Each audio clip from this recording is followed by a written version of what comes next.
rumah? Ada lagi je? Rumah ni besar. Memang besar gila abang hang.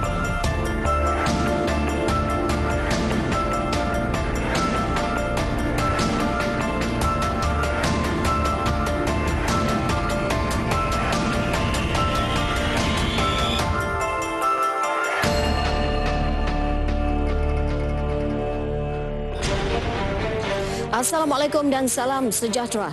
Jika minggu lalu kita berbicara mengenai pembuatan gigi palsu di jalanan, tetapi malam ini topik scam jadi pilihan edisi siasat.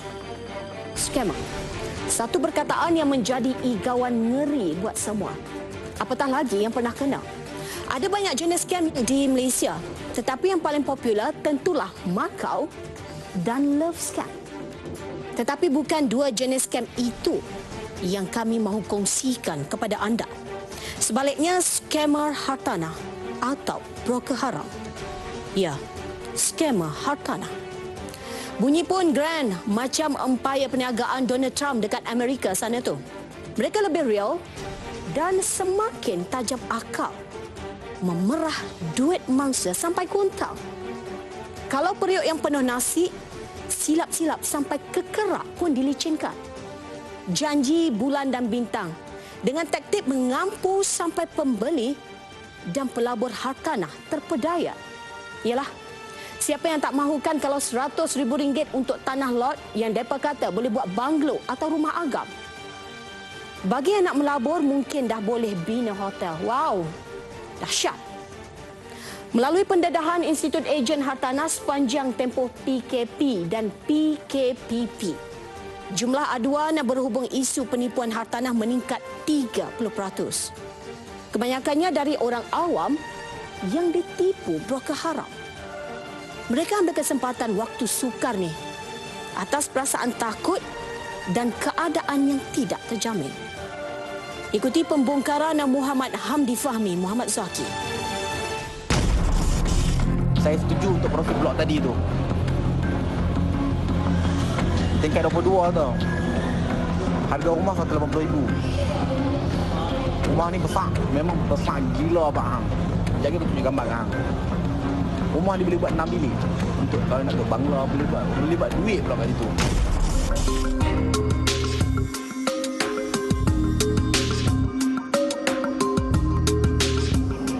Pembelian atau pelaburan melalui pemilikan hartanah adalah aset jangka panjang yang ingin dimiliki setiap individu.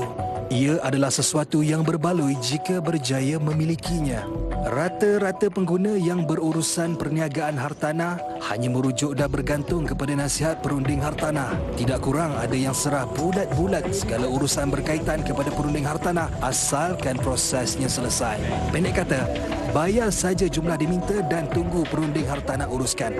Jarang sekali kita periksa sama ada perunding hartanah itu ialah seorang ahli profesional yang berkelayakan atau sebaliknya. Seperti apa yang berlaku kepada nasib pembeli ini, nasi sudah jadi bubur. Buat pinjaman bank hampir RM100,000 demi mendapatkan tanah lot yang ditawarkan. Namun dari tahun ke tahun dan kini sudah menjangkau sedekat, penantian diharap nampakkan hasil ternyata bagai menanti buah yang tak gugur-gugur. 10 pembeli di kawasan lot 8696 Mukim Dengkil, Sepang, Selangor ini hanya gigit jari. Yang dikejar tak dapat, hutang dah terikat. Tinjauan kami mendapati tanah yang dijanjikan kini terbiar, dipenuhi semak samun dan menjadi hutan. Mereka yang tidak bertanggungjawab itu lesap tanpa sebarang kabar berita.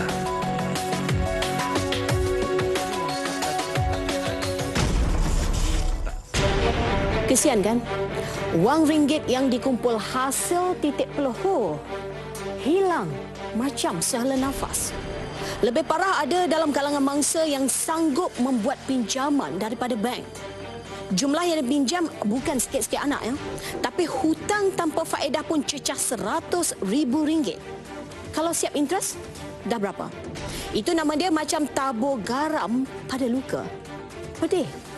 Pedih sangat. Soalnya bagaimana si kaki kencing ini tergamak meraih kesenangan di atas perit getir individu lain. Mereka ini tak ada anak bini ke nak bagi makan? Tidakkah mereka fikir apa akibat jika nasi, ikan, ayam, udang yang disuapkan ke dalam mulut anak bini mereka bersumberkan sesuatu yang haram? Jadi orang yang sengaja makan makanan yang haram ataupun mengambil harta yang haram, maka sebenarnya dia telah sengaja menempah tempat duduknya di dalam api neraka. Berdasarkan sebuah hadis yang berbunyi, kullu lahmin nabata minal haram fannaru awla bihi. Setiap daging yang tumbuh daripada rezeki yang haram, maka nerakalah yang layak untuk daging tersebut. Hadis riwayat Imam Tirmizi. Namun yang lagi pelik bagi saya, bagaimana akal laba-laba di gua buruk suka merakut ini boleh hilang tanpa jejak? Spiderman ke dia? Boleh panjat mana dia nak? Atau Flashman ke dia? Pum, hilang sekelip mata. Ada malaun yang nak cepat-cepat close deal. Kelentong pegangan bebas, rupa-rupanya pajakan yang dikatakan lot kosong. Rupanya ada penama. Apa semua ni? Hutang dengan bank perlu dilunaskan setiap bulan kerana kebanyakan pembeli tanah ini membuat pinjaman peribadi. Mereka tertarik membeli tanah lot berkenaan kerana harganya yang murah. Tawaran pula hanya dibuat melalui banting iklan tepi jalan. Dia awalnya saya masa itu tak silap saya terlihat dekat dalam dekat tepi jalan lah kan, iklan tu, habis penjualan, habis tanah lot banglo kan. Itu yang berminat tu terus kontak nombor yang ada kat situ lah.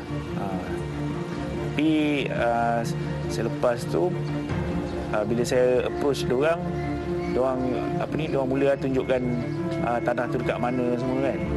Lebih meyakinkan ketika itu kerja-kerja pembersihan di tapak projek yang dijanjikan sudah pun bermula.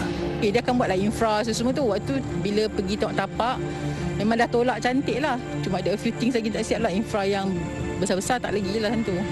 Menurut pembeli, mereka turut dijanjikan bakal mendapat geran individu pemilikan hartanah itu setahun selepas semua transaksi dilakukan. Namun hari demi hari, bulan demi bulan, yang janji tinggal janji. Pemilik syarikat yang dimaksudkan pun hilang entah ke mana. Cuma dimaklumkan kini dimiliki tauke baru. Tauke baru pula lepas tangan, enggan ambil tahu hal pengurusan lama. Dah setahun tu macam kita orang rasa kenapa tak dapat lagi. So kita orang tak dah rasa syak apa-apa, tak ada. Tapi macam pergilah office. Bila pergi office time tu baru tahu. Dia kata tak, sekarang owner bertukar, bukan lagi lah owner asal tu. Time tu baru kita macam kenapa dah tukar tak inform. Lepas bila kita fight tiba-tiba owner asal kata you tak boleh tanya kat I lagi dah. I tak tahu apa-apa dia ni. Faham tak, dia berlepas diri macam tu. Laporan polis dan proses perundangan juga telah dilakukan, namun sehingga kini nasib mereka tidak terbela. Faedah pinjaman terus meningkat dan perlu dilunaskan, sedangkan mahligai impian yang didambakan tidak pernah kesampaian sehingga kini. Dakwa pembeli, syarikat pemaju juga berselindung di sebalik agama untuk meningkatkan keyakinan pelanggan yang hadir ke pejabat mereka selain menggunakan taktik sama di laman sosial. Modus operandi yang dia untuk meyakinkan pembeli tu. So macam kami, bila kami pergi ke office untuk cek dan untuk sign SMP semua, bila kita masuk, dia akan ada ayat Quran. Yang pekerja perempuan akan pakai tudung labuh, dan dia yang lelaki pakai kopiah. Bila kita pergi kat meja, dia punya manager pun Quran kat atas meja, tafsir, lepas tu pakai kopiah macam tu lah. Kita pun rasa ya selamat ni insyaAllah. Sudahlah menipu, agama pun nak ditunggangnya. Bayangkan bacaan dan alunan ayat suci Al-Quran yang sepatutnya menjadi panduan seseorang itu menuju ke arah yang lebih baik, digunakan untuk tujuan durjana.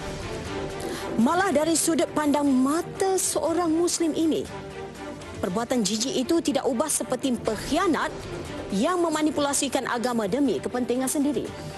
Sudahlah agama kita ni dipandang enteng, disulam senyum sini setengah pihak. Ini pula si jongos ni yang berbin dan berbintikan sanggup mencemarkan kesucian agama Allah Subhanahu Wa Taala. Tidak cukup dengan menunggang agama, kumpulan fasik itu mengaburi mata dan telinga mangsa dengan modus operandi yang sangat-sangat licik.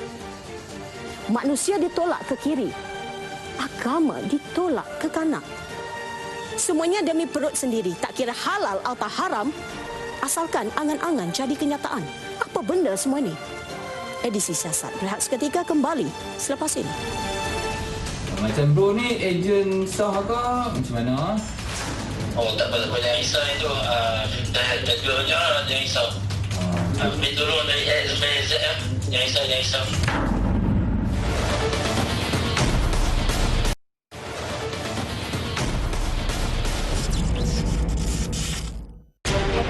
Bersua kembali, masih dengan topik penipuan hartanah. Sebenarnya terdapat pelbagai cara penyangak ini memperdaya mangsa. Pertama, si kaki kelentong itu lazimnya bergerak secara individu dan terus menghilangkan diri bila dah dapat rembat wang mangsa.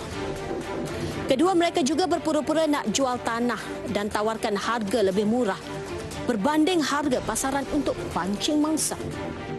Mereka juga kemukakan geran tanah sebagai bukti dan minta mangsa membuat pembayaran tunai. Dan mangsa sedar ditipu bila geran yang diberikan sebenarnya palsu apabila pemeriksaan dibuat dekat pejabat tanah. Ketiga, suspek akan jumpa mangsa untuk bincang tentang peluang perniagaan dan tender sebelum ajak berkongsi beli tanah dan keuntungan yang kononnya boleh dijual dengan harga lebih tinggi. Setelah mangsa serahkan wang, suspek hilangkan diri. Dan yang terakhir, suspek berpura-pura untuk beli tanah dan minta mangsa keluarkan wang simpanan. Kononnya untuk mengelakkan cukai. Suspek kemudiannya melarikan wang mangsa.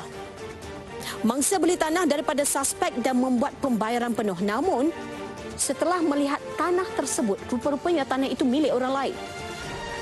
Masa awal tadi kami dedahkan bagaimana modus operandi si keparat ini licik meraih untung melalui platform media sosial dan e-dagang. Lantaran itu, tim Edisi Siasat cuba menghubungi nombor ejen secara rambang. Hello bro. Saya Fahmi.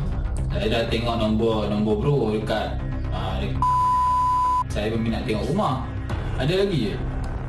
Oh, saya rumah. Saya rumah yang sana.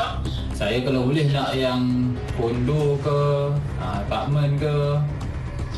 Ada lagi ya? Macam apartmen ni, saya ada lagi satu rumah dekat Pusat Alam dengan bagi murah ni. Kalau nak kita boleh adjust, tu satu lagi nak stay ke nak invest lah.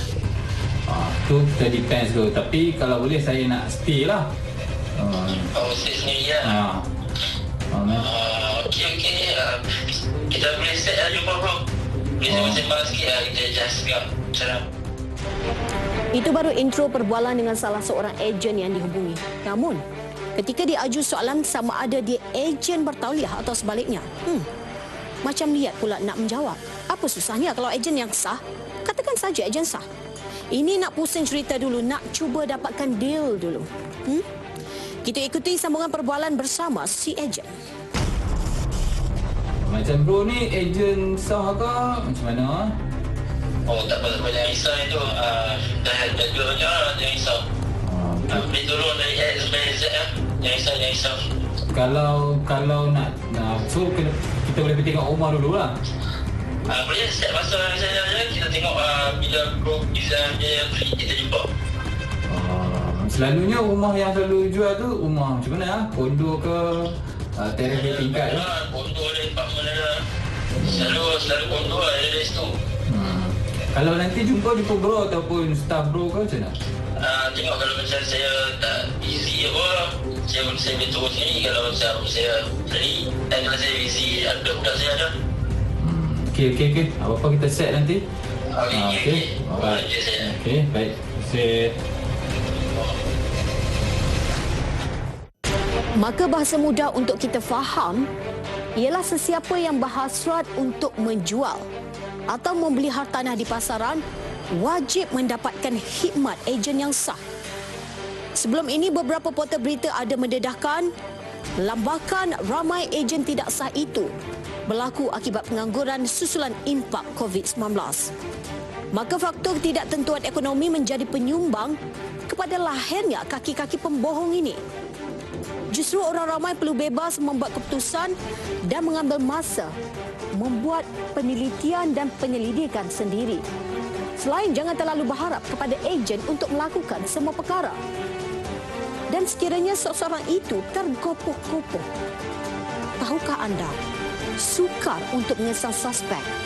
Kerana dalam kebanyakan kes, mangsa gagal ambil identiti atau dokumen pengenalan si penipu itu. Mangsa juga senang-senang serahkan wang dan barang berharga tanpa sebarang dokumen jual beli dan resit pembayaran. Ekoran itu, pihak berkuasa dan badan berkaitan terpaksa mengambil masa yang panjang untuk siasat satu-satu kes sebab maklumat yang mangsa berikan tak lengkap. Edisi Siasat berehat seketika kembali selepas ini.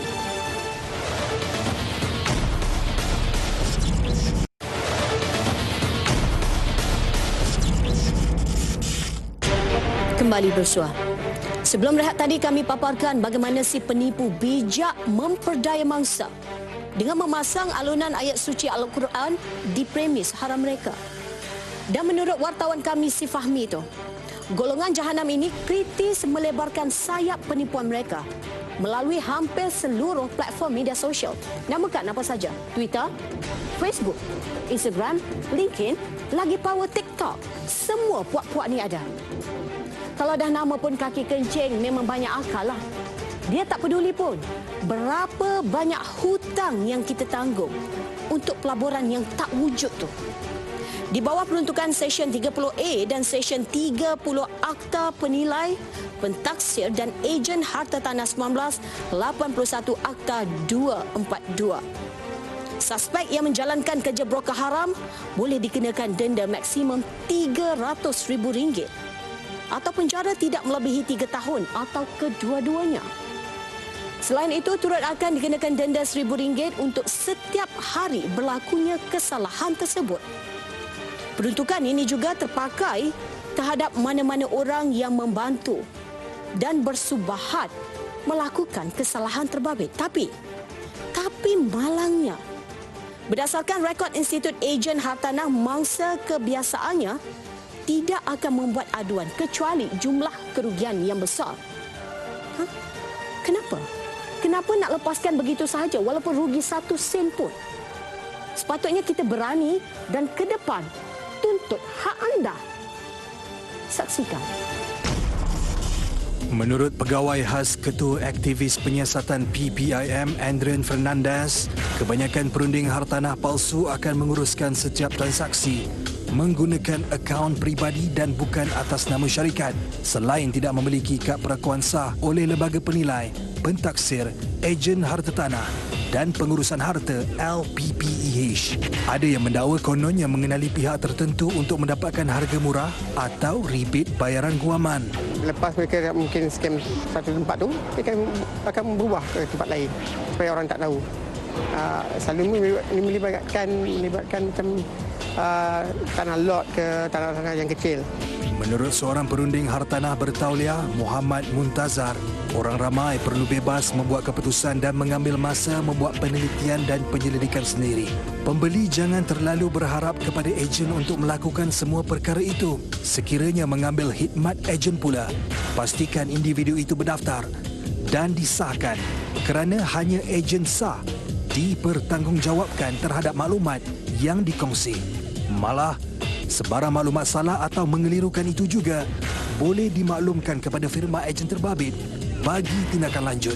Ejen mestilah, perunding hartanah mestilah mendapat kebenaran daripada owner untuk menjual properti dia. Biasanya owner kita akan dapatkan persetujuan owner dengan satu surat yang kita panggil authorized to sell. So dari situ ejen mendapat hak ataupun mendapat authorized untuk iklankan, jualkan dan mula membawa bakal-bakal potential buyer untuk membeli atau memview rumah tersebut. Hati-hati dengan tawaran sesuatu yang murah kerana itu jerat paling mudah untuk memperdaya mangsa. Bagi yang gelap mata dengan tawaran sedemikian, mudah saja masuk jerat yang akhirnya kempunan segalanya. Jangan sampai yang dikejar tak dapat, yang dikendong pula keciciran. Yang pastinya kehadiran puak broker haram ini bak cendawan tumbuh, memberi reputasi buruk terhadap imej profesion hartanah yang terdiri daripada lebih 25,000 pengamal ejen hartanah berdaftar. Ada yang sudah advance menggunakan platform laman media sosial dengan menjadi guru pelaburan hartanah. Mereka cuba rekrut kononnya ejen baru dengan menawarkan pelbagai kursus pelaburan hartanah yang akhirnya lebih kurang seperti skim cepat kaya. Orang jual barang, dia jual ailio. Senang kerja kan? Ada juga syarikat yang boleh diarah, ditutup. Bagi yang buat sendiri-sendiri, ramai yang masih bebas di luar sana. Lesak. Tak tinggal bayang. Dengar nasihat ni. Jika anda tidak mahu jadi salah seorang mangsa, jerat broker haram. Menurut ahli LPPEH Ishak Ismail, sejak 3 tahun lalu lebih 313 kes direkodkan membabitkan penipuan ejen hartanah dan syarikat pengurusan harta. Manakala 180 kes terdiri daripada mereka yang tidak berdaftar dengan lembaga itu. Kita akan memanggil mereka untuk dihadapkan ke lembaga disiplin. Dan di sana siasatan akan dilakukan dan akan menentukan sama ada kes mereka mempunyai kes yang ada prima facie ataupun sebaliknya. Kalau sekiranya ada kes prima facie dan mereka dapati bersalah, maka mereka boleh dikenakan sama ada denda ataupun di lesen gantung mereka, digantung lesen mereka, ataupun mungkin lesen mereka akan dibatalkan. Tambahnya, bagi mereka yang tidak berdaftar dengan lembaga berkenaan, pihaknya telah mengeluarkan amaran untuk menghentikan operasi mereka. Jika dilihat di beberapa platform laman sosial, kelihatan iklan hartanah sama rancak dengan perniagaan lain yang membimbangkan. Jika pembeli terpedaya lalu terkena umpan broker haram, ada yang mencadangkan supaya satu mekanisme diwujudkan untuk memerangi broker haram itu daripada terus mengaut keuntungan atas angin. Lebih-lebih lagi dalam kebangkitan era digital. Dan kepada orang ramai dinasihatkan sentiasa berwaspada dan cross-check sebelum membuat sebarang transaksi bagi pembelian atau pelaburan hartanah. Mereka diwajibkan untuk senantiasa memakai tag, tanda nama ini. So kalau seorang ejen hartanah, dia akan ada tanda nama yang berwarna biru ini. Kalau sekiranya perunding hartanah, mereka juga mempunyai kad menjalankan kuasa ini yang berwarna merah. Orang ramai juga boleh menyemak status individu yang mengaku sebagai ejen hartanah melalui aplikasi LPPEH yang boleh dimuat turun melalui telefon pintar masing-masing atau menerusi laman sesawar rasmi LPPEH dengan hanya memasukkan nama dan nombor kad pengenalan.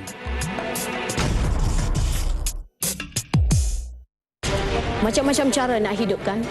Tak kisahlah halal ke haram ke, janji perut kenyang, hati pun senang. Tapi untuk apa? Jika kesenangan itu berdiri di atas kesengsaraan dan penderitaan orang lain. Memang kalau dasar menangguk di air keruh, tahan luka di pergentingan. Hidup anak Adam bukan untuk diperbodoh. Sepatutnya jadi jambatan untuk kita sama-sama ringankan beban. Cukuplah 30 minit kita bersiaran, tamatlah cerita dunia disulam pelbagai warna dan peristiwa, meskipun matlamat tidak pernah menghalalkan cara. Bagai ulat nangka terhempas ke batu.